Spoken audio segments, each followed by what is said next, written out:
नमस्कार विद्यार्थी मित्रांनो, स्वागत आहे तुमचं गणित शिकूया या यूट्यूब चॅनलमध्ये। आपण इयत्ता 10वी गणित भाग 1 प्रकरण पहिले 2 चलातील रेषीय समीकरणे यातील सराव संच 1.3 बघत आहोत। या आधीच्या व्हिडिओमध्ये आपण पहिला प्रश्न आणि दुसरा प्रश्न यातील उदाहरणं सोडवलेली आहेत। तर आता या व्हिडिओमध्ये आपण प्रश्न क्रमांक 3 यामधील उपप्रश्न बघणार आहोत। चला तर मग सुरू करूयात व्हिडिओला। हे बघा, आता प्रश्न तिसरा काय आहे तर खालील एकसामायिक समीकरणे क्रेमरच्या पद्धतीने सोडवा। आता आपण क्रेमरची पद्धत म्हणजेच निश्चयक पद्धत काय आहे ही मागच्या व्हिडिओमध्ये शिकलेली आहे। तर त्याच पद्धतीने आपल्याला ही उदाहरणं सोडवायची आहेत। तर त्यामध्ये पहिलं उदाहरण बघा काय आहे, 3x - 4y = 10 आणि 4x + 3y = 5। आता ही उदाहरणं आपल्याला काय करायची आहेत, समीकरणं लिहून घ्यायची आहेत। 3x म्हणून उत्तर कसं लिहिणार, उकल 3x - 4y = 10 हे समीकरण 1 आणि 4x + 3y = 5 हे समीकरण 2। आता यामध्ये आपल्याला माहिती आहे की आपल्याला d, dx आणि dy च्या किमती काढायच्या असतात। त्यासाठी आपल्याला a1, a2, b1, b2 आणि c1, c2 यांच्या किमती लिहून घ्यायच्या आहेत। आता म्हणून तर इथे a1 ची किंमत आहे 3, a2 ची किंमत आहे 4, b1 ची किंमत आहे -4 आणि b2 ची किंमत आहे +3 इथे लिहिले बघा, आणि c1 ची किंमत आहे 10, c2 ची किंमत आहे 5। आता आपल्याला सूत्र माहित आहे AD - BC पण तत्पूर्वी आपल्याला d ची किंमत काढायची तर कसं लिहिणार आपण, निश्चयक कसा ठरवणार, तर d = a1, a2, b1, b2 हा निश्चयक ठरवून घेतला।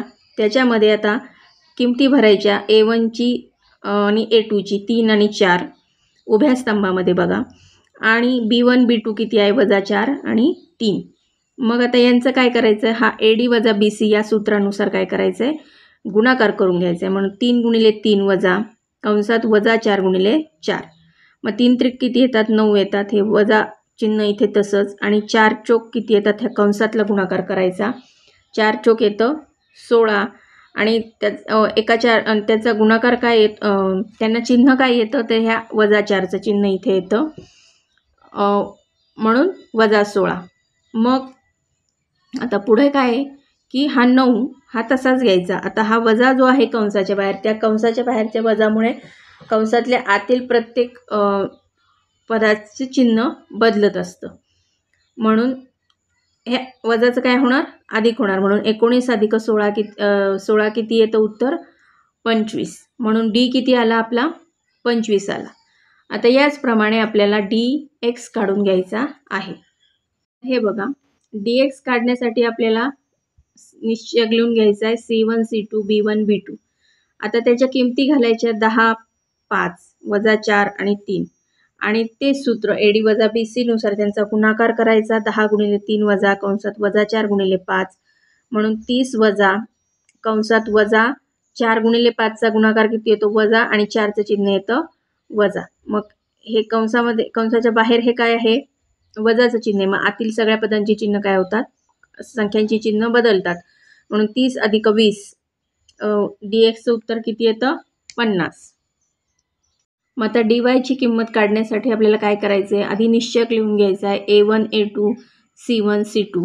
मग त्या निश्चयकांच्या किमती काय आहेत, 3, 4, 10 आणि 5।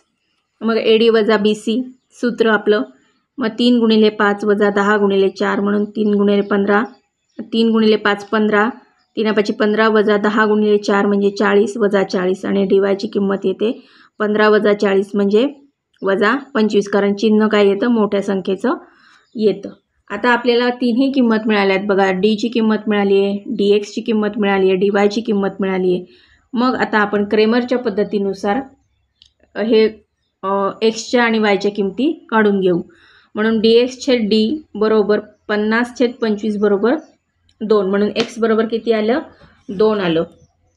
y बरोबर किती येतं, dy/d = -25/25 = -1, 25 आला, 25 गेले, आणि y बरोबर मग किती उत्तर येतं -1। म्हणूनच या प्रश्नाची उकल काय येते, x y = 2 - 1 ही या प्रश्नाची उकल आहे। आता यातला दुसरा प्रश्न उपप्रश्न बघा. दुसरा काय आहे, 4x अधिक 3y वजा 4 बरोबर 0, 6x बरोबर 8 वजा 5y.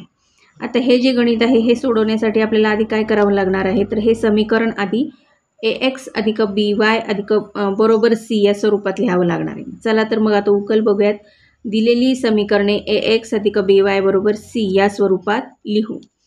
म्हणून 4x अधिक 3y बरोबर 4. आता हे इकडे वजा 4 होते ते उजव्या बाजूला बरोबर चिन्हाचे गेल्यावरती काय होतात, अधिक 4, म्हणून हे 4, म्हणून हे झालं समीकरण 1. आता इथे ह्या समीकरणाचं बघा, 6x अधिक 5y बरोबर 8 हे झाले समीकरण 2. कारण 6x डाव्या बाजूला आहे तो तसाच लिहिला, वजा 5y जो आहे तो डाव्या बाजूला इकडं बरोबर चिन्हाच्या आल्यावरती अधिक 5y होतो, आणि हा 8 जो आहे तो बरोबर चिन्हाच्या उजव्या बाजूला आहे तो तसाच इथे उजव्या बाजूला ठेवलेला आहे. याप्रमाणे आपली समीकरण 1 आणि समीकरण 2 तयार करून झाले. आपल्याला a1 ची किंमत मिळाली 4, a2 ची किंमत 6, b1 ची 3, b2 ची 5, c1 ची 4 आणि c2 ची 8. मग आता d काढायचा आहे, तर मग यांचा निश्चयक ठरवून घ्यायचा. a1, a2, b1, b2 यांच्या किमती इथे लिहायच्या 4, 6, 3, 5 आणि ad वजा bc या सूत्रानुसार यांचा गुणाकार करायचा. म्हणून 4 गुणिले 5 वजा 3 गुणिले 6 म्हणून 20, 4 पंचे 20 वजा 3 सक 18 म्हणून 20तून 18 गेले उत्तर येतं 2, म्हणून d बरोबर उत्तर येतं 2. आता dx काढायचं आहे आपल्याला. तर dx काढण्यासाठी आपल्याला निश्चयक घ्यावे लागतील. dxचे निश्चयक आहेत c1, c2, b1, b2. आता त्यांच्या किमती लिहायच्या 4, 8, 3, 5 बरोबर 4 गुणिले 5 वजा 3 गुणिले 8, 4 पंचे 20 वजा 3 8 24 म्हणून 20 वजा 24 म्हणून dx बरोबर वजा 4. हे 20 म्हणजे वजा 24तून 20 गेल्यावरती 4 उरतात आणि चिन्ह येतं मोठ्या संख्येचं, म्हणून dx बरोबर वजा 4. आता dy ची किंमत काढू. त्यासाठी निश्चयक ठरवायचे आहेत a1, a2, c1, c2 म्हणून त्यांच्या किमती लिहिल्या 4, 6, 4, 8 म्हणून या तिरकस गुणाकार ad वजा bc 4 गुणिले 8 वजा 4 गुणिले 6, 4 8 32 वजा 4 सख 24, 32तून 24 गेले खाली उरले 8 म्हणून dy बरोबर 8. आता आपल्याला याचा उपयोग करून क्रेमरच्या पद्धतीनुसार आता d ची किंमत मिळाली, dx ची किंमत मिळाली, dy ची किंमत मिळाली. मग आता यानुसार या किमती मिळाल्यावरती आपण क्रेमरच्या पद्धतीनुसार x आणि y च्या किमती काढणार आहोत. तर मग आता क्रेमरच्या पद्धतीनुसार x बरोबर x छेद d बरोबर वजा 4 छेद 2 बरोबर वजा 2 म्हणून x ची किंमत मिळाली आपल्याला वजा 2. आता y बरोबर dy छेद d बरोबर 8 छेद 2 बरोबर 4 म्हणून y ची किंमत मिळाली 4. म्हणून या प्रश्नाची उकल काय मिळाली आपल्याला, तर उकल आहे xy बरोबर वजा 2 आणि 4 ही या प्रश्नाची उकल आहे. तर विद्यार्थी मित्रांनो, या प्रमाणे आपण सराव संच 1.3 मधील प्रश्न तिसरा यातील उपप्रश्न 1 आणि 2 सोडवलेले आहेत. तर या व्हिडिओमध्ये आज इतकंच. भेटूयात पुन्हा पुढच्या व्हिडिओमध्ये उरलेल्या उदाहरणांसहित. तोपर्यंत नमस्कार, धन्यवाद.